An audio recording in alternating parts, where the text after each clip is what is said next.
we want our users to be able to log on to our database or our web application. So we're going to do that right now. I've set myself up with a little form, a login form, username, password, and a submit button. We're going to take this in two stages. In the first stage, we're just going to check about the form, checking whether they've actually matched up with a user who exists in the database.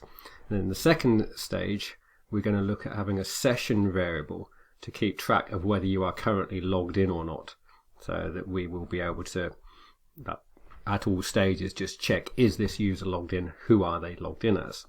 So I've got my form, I need to do a route, and I think what I'm going to do is just pick one of the routes I've already got. I've only got one actually, this register route, so I guess I'll take that one. I'm just going to Control C on it and Control V. Let's make some changes. So it's going to be the /login route, and it's going to be the def login. And if request.method equals post, this is, we should take out these comments that are no longer relevant. So if request.method equals post, we'll come to this in a minute, else we need to log in. So if they've clicked the button, we deal with that. Otherwise, we just give them this form to put some stuff into. So what do we want to do? So we need to, basically, they put in a username and a password over here. We need to check if there is a user where that username with that matching password exists in the database. So we can do that with a simple select.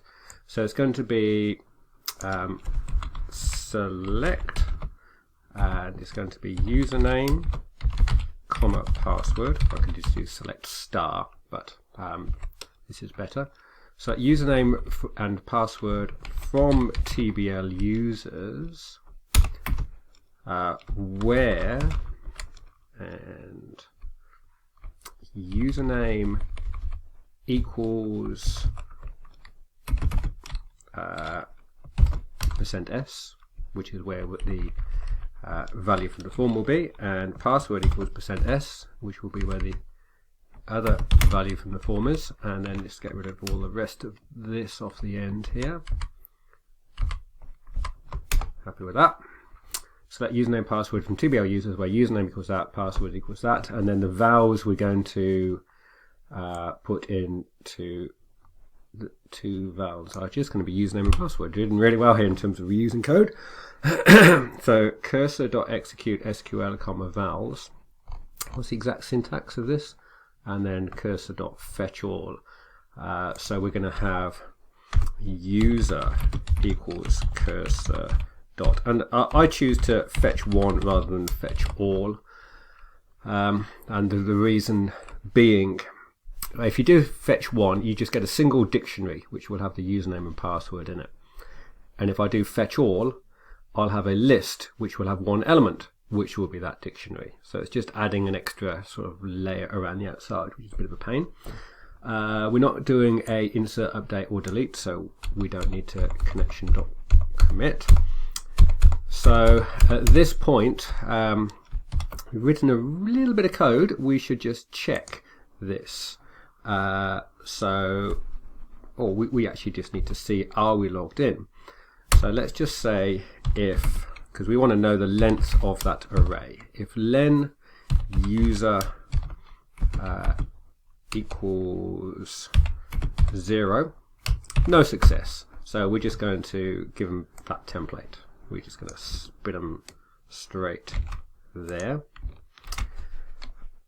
Else, well, we don't need an else because that return statement automatically will just end right there. It just finishes the function. So in this case, we're just going to say just a print statement. Print logged in! Exclamation mark.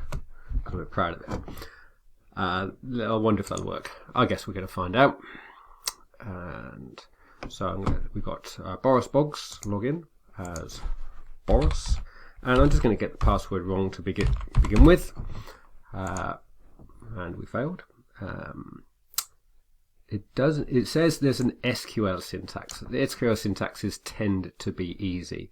Normally it's a password or a bracket or a comma or something like that. So let's go back to the SQL. Select username, comma, password from TBL users where username equals %s and password equals %s. Very instructive to leave that in this video because you will see that video a lot, that error a lot. So Boris SDF failed. Yeah, I'll tell you why that is. That's because we didn't actually get anything there. I wonder if we should do a fetch all, actually. Because if we get a dictionary that's empty, there's just kind of nothing there. But if we get an empty list, I think it will then say the length of that list is nothing. I'll try it one more time. So, login, Boris, and that didn't work. So let's try logging in as, and we'll just check in the output window. We didn't get any logged in message. We did not. So the password is ABC123, because I always do that. That's good news. It hasn't taken us back to the form, and we got a logged in message. That's awesome. So in the next video, we'll take this a step further. We'll use a session variable, and then we'll create and remove access to a particular page depending on whether we are logged in or not.